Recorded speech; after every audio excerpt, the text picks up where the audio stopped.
ICC যদি আশা করে আমরা আমাদের শ্রেষ্ঠ বোলারকে বাদ দিয়ে আমরা ক্রিকেট টিম করব, আমাদের যারা সমর্থক আছে তারা বাংলাদেশের জার্সি পরতে পারবে না, আর আমরা ক্রিকেট খেলার জন্য বাংলাদেশের নির্বাচন পিছিয়ে দিব, তাহলে এর চেয়ে উদ্ভট, অবাস্তব, অযৌক্তিক কোনো প্রত্যাশা হতে পারে না। বাংলাদেশ টিমে যদি মুস্তাফিজ অন্তর্ভুক্ত হয়, যে ভারতে বাংলাদেশ ক্রিকেট টিমের টি-20 বিশ্বকাপ খেলার কোন রকম পরিস্থিতি নাই। ক্রিকেটের ক্ষেত্রে আমাদের কোনো ডেভেলপমেন্ট নাই। আমরা 2টা চিঠি দিয়েছি।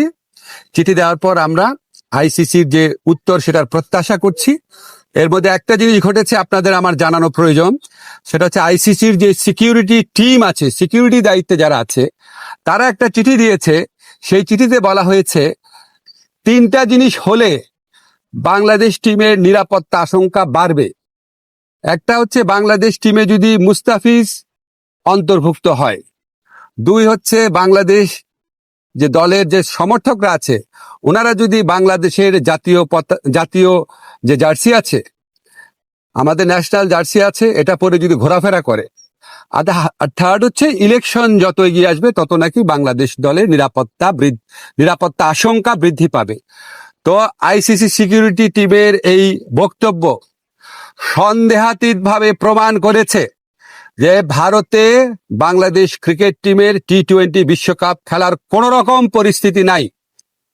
আইসিসি যদি আশা করে আমরা আমাদের শ্রেষ্ঠ বোলারকে বাদ দিয়ে আমরা ক্রিকেট টিম করব, আমাদের যারা সমর্থক আছে তারা বাংলাদেশের জার্সি পরতে পারবে না, আর আমরা ক্রিকেট খেলার জন্য বাংলাদেশের নির্বাচন পিছিয়ে দিব, তাহলে এর চেয়ে উদ্ভট, অবাস্তব, অযৌক্তিক কোনো প্রত্যাশা হতে পারে না।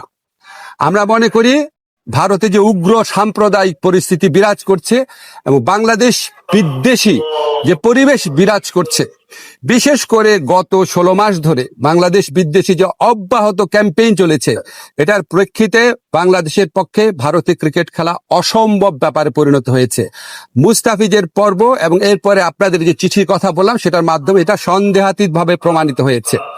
আমরা মনে করি ক্রিকেট খেলার উপর কারো কোনো মনোপলি থাকা উচিত না। বাজার ব্যবস্থাপনার ভিত্তিতে একটা খেলার সম্পূর্ণ বা একটা টুর্নামেন্টের ভাগ্য নির্ধারিত হতে পারে না। আইসিসি যদি সত্যি গ্লোবাল অর্গানাইজেশন হয়ে থাকে, আর আইসিসি যদি ভারতের কথায় উঠে আর না বসে, তাহলে অবশ্যই আমাদের টি-20 বিশ্বকাপে খেলার সুযোগ শ্রীলঙ্কাতে দেওয়া উচিত। এই প্রশ্নে আমরা কোন রকম নতি স্বীকার করব না। 2টা ভেন্যু তো ইন্ডিয়াতে, আর জিজ্ঞেস করছেন কেন? আমি তো বললাম ইন্ডিয়া মানে তো ইন্ডিয়াই। ইন্ডিয়াতে কি আপনি মানে আমরা ইন্ডিয়ার কথা বলছি, আমরা তো কলকাতা বলি নাই। আমাদের বক্তব্য, যদি আপনার কলকাতা থেকে চেঞ্জ করে অন্য ভেন্যুতে দেওয়া যায়, শ্রীলঙ্কা দেওয়া যায়, কোনো সমস্যা না। আমি পত্রিকা দেখলাম, আমি জানি না সত্যি নাকি মিথ্যা, পাকিস্তান নাকি আমাদের টুর্নামেন্টগুলো আয়োজন করার প্রস্তাব দিয়েছে। পাকিস্তানে করেন, কোনো সমস্যা নাই। সংযুক্ত আরব আমিরাতে করেন, কোনো সমস্যা নাই।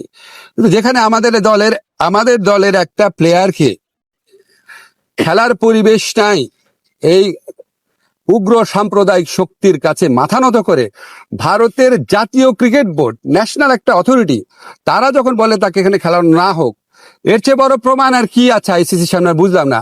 আর আইসিসি সিকিউরিটি টিমের যে চিঠি আছে, এর তো আমরা একটা সময় চিঠির কপি আপনাদেরকে দিয়ে দিব। এটা তো সন্দেহাতীতভাবে প্রমাণ করে যে আমাদের ওখানে খেলার পরিবেশ নাই, ভারতের কোনো জায়গাতে খেলার পরিবেশ।